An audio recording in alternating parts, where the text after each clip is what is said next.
A very good morning to everyone. Today we will start with chapter 9 of chemistry. So I will not tell you the name. First I will ask the question, then you will answer. So dash is the most abundant element in the universe and the third most abundant on the surface of the globe and is being visualized as a major future source of energy. So what is that? Hydrogen. Very good. So name of the chapter is hydrogen. It is the most abundant element in the universe, about 70%. Its symbol is H, but in nature it is found in diatomic form, that is in H2. Okay? So, hydrogen, its configuration is 1s1. Okay? Its valence electrons are 1. Atomic number is 1.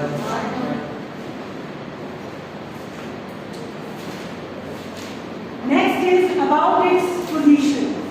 What is its position in the periodic table? It is associated with group 1, first element of the periodic table. However, its placement in the periodic table has a subject of discussion in the past.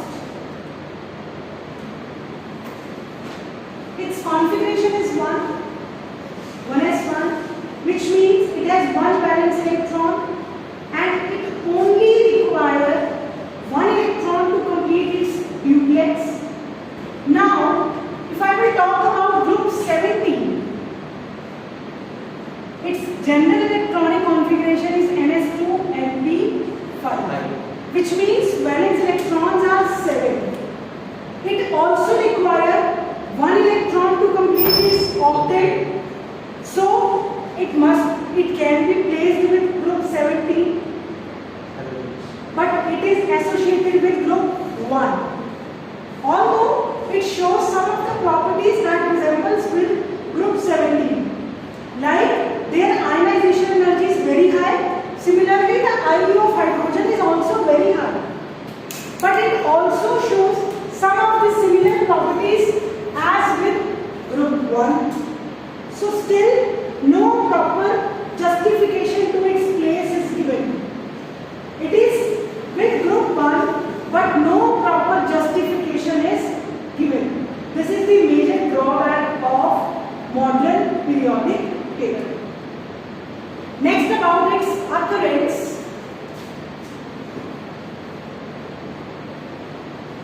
In nature, it is found in elemental form as H2, that is dihydrogen.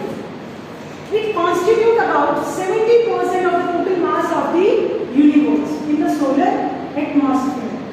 The giant planets Jupiter and Saturn, they more mainly constitute hydrogen. Jupiter and Saturn, they more mainly contains dihydrogen. However, due to its light nature, it is much less abundant in the Earth's atmosphere due to its light nature. Okay? Next is about the isotopes of hydrogen. What is the symbol of hydrogen? H. In nature it is found in H2. So next is about its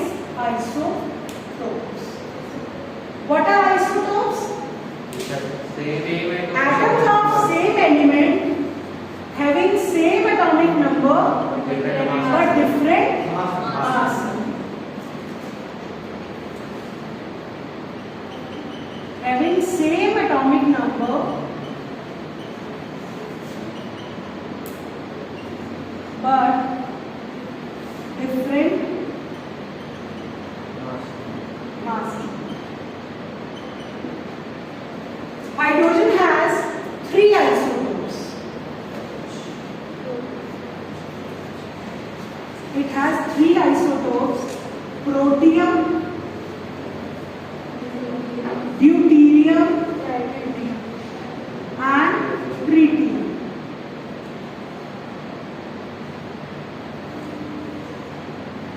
What are the three isotopes of hydrogen?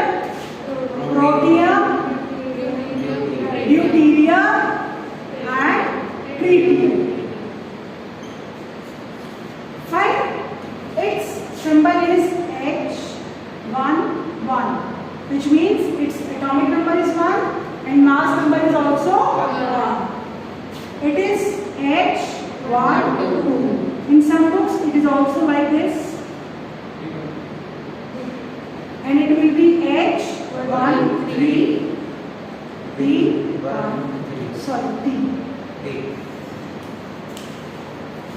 Fine. In all these, atomic number is same, but mass number is different. Out of these three, if I will calculate the number of proton, electron and neutron here, electron, proton and neutron. Electron in this case are 1, proton in this case are 1. It is equal to neutral, it is neutral atom, it is equal to electron or proton. Atomic number? Yes. And number of neutron is mass number minus atomic number? 0. So remember, it is the only element in the universe which contains no neutrons. So in this particularly, protium. Protium isotope do not contain any neutron. Next is number of electrons are 1. protons are 1. and neutron are also 1. In this case, electrons are 1. protons are 1. and neutrons are 2. 3 minus 1. This is also the heavy isotope, and this is the radioactive isotope. Okay, these are the three isotopes of hydrogen. It is about 99.9%, very much abundant out of these three. It is 0.0156%, and it is around 10 raised to power minus 15. So which isotope is more abundant? Protium. What is its percentage? 99.9%. Which is the radioactive isotope? Tritium. Which is the heavy isotope? Deuterium. Okay? Name any isotope of hydrogen which contains no neutron? Protium. Fine? These are about the isotopes of hydrogen. Next, its preparation, physical properties is derived from the cellular. Next, directly come to its hydrides. Okay?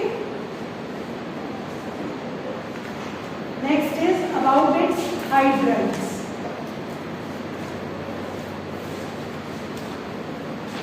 We are discussing about hydrogen. What is hydrogen? The symbol is H, atomic number is 1. Now we are going to start with hydrides. Hydrogen can almost react with everyone except noble gases. Dihydrogen is very reactive and it can react with almost all elements, and these are known as hydrides. The hydrides can be classified into three categories.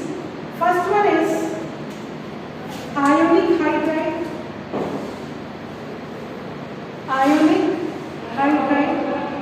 Next is covalent, and third one is metallic.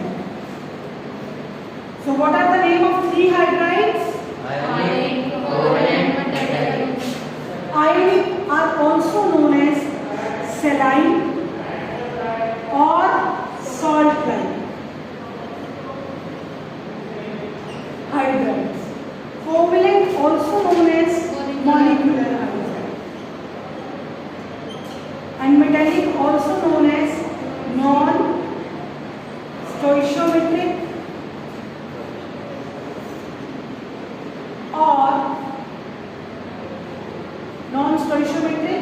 or interstitial hydride.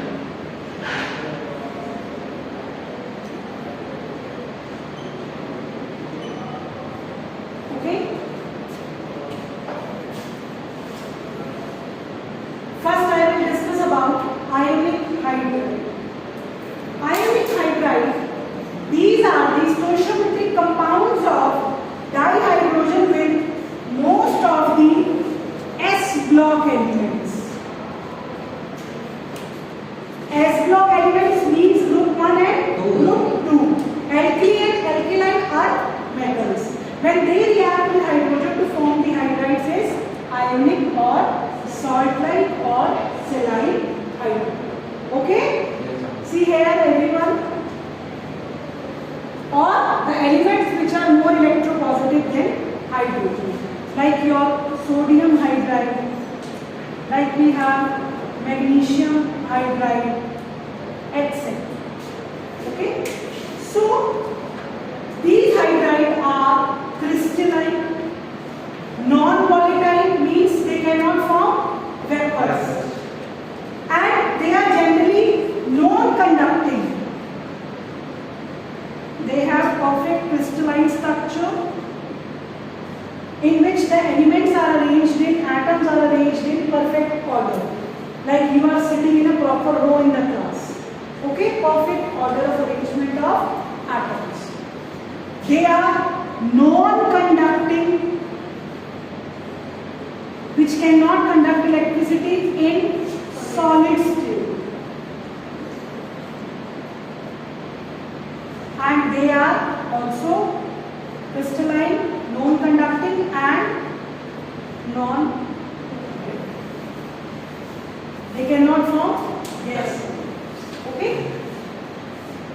Saline hydrides reacts violently with water, producing dihydrogen gas. Suppose I will react sodium hydride with water, they will form base, thus they will produce hydrogen gas.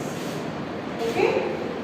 So saline hydride are the binary elements of hydrogen with S block elements, with group 1, group 2, or with those elements which are more electropositive in nature.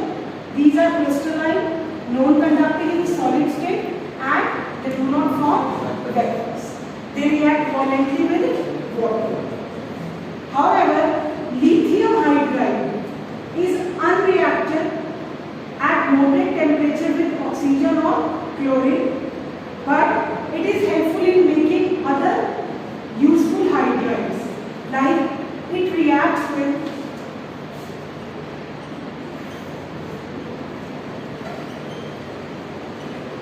they will form LiAlH4 detail. This is the strong reducing agent. Okay?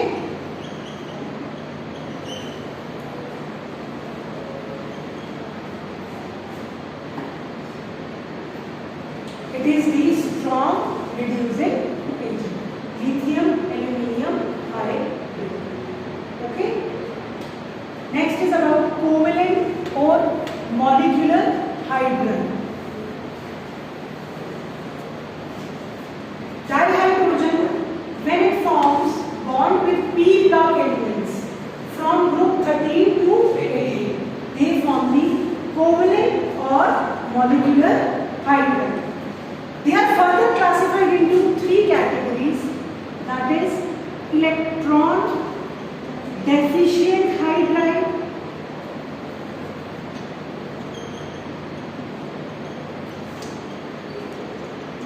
next is about electron precise,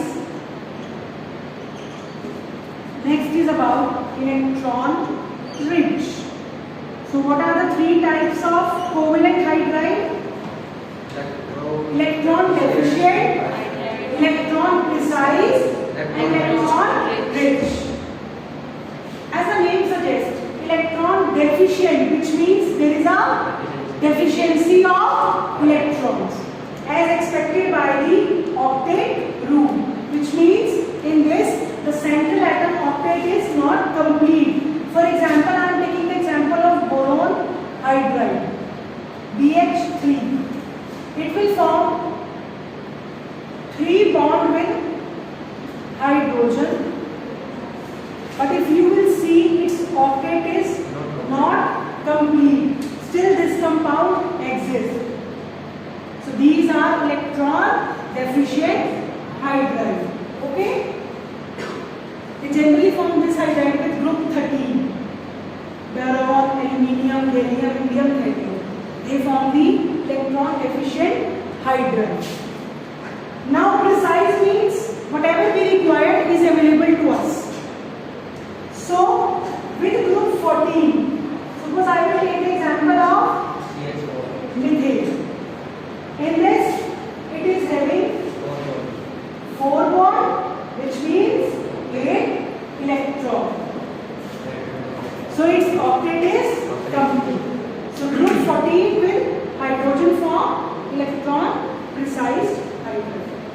Now next, electron rich, which means the electrons are generally the group from 15 to 17. They form electron rich hydride. Like I will take NH3, water. See, this is the structure of NH3. So here the electrons are more. Okay? So this molecular hydride is formed between p block elements and hydrogen. Group 13 with H forms electron deficient. Group 14 with hydrogen form electron precise, and group 15 to 17 form electron rich. Group 18 do not react with hydrogen, they are inert. They are normal gases. Okay? Last is about metallic or non-stoichiometric or interstitial hydride.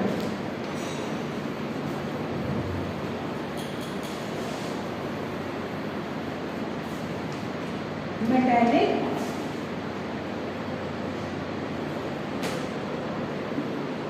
non-stoichiometric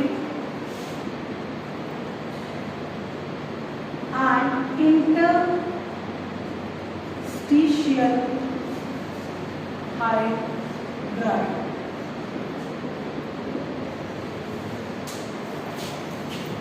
These are formed by D and F block elements with hydrogen. Okay? These are formed by D and F block elements with hydrogen. Okay? However, the metals of group 7 and 8 and 9 do not form the hydride. Even from group 6, only chromium can form the hydride. That is CrH. These hydrides can conduct electricity and heat. Okay? Earlier, it was expected that these hydrogen occupies interstitial in the metal S. Between interstitial means gap, void.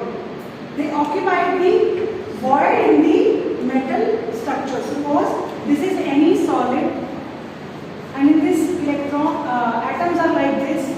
So void means this space. So they occupy, earlier it was expected, they occupy this interstitials. That's why they are known as interstitial hydride. Okay? But recent studies shows that they except for hydrides of nickel, palladium, cerium and actinium, they have different lattice, different structure from as that they are of pairs. Okay? So that's all about your metallic hydride.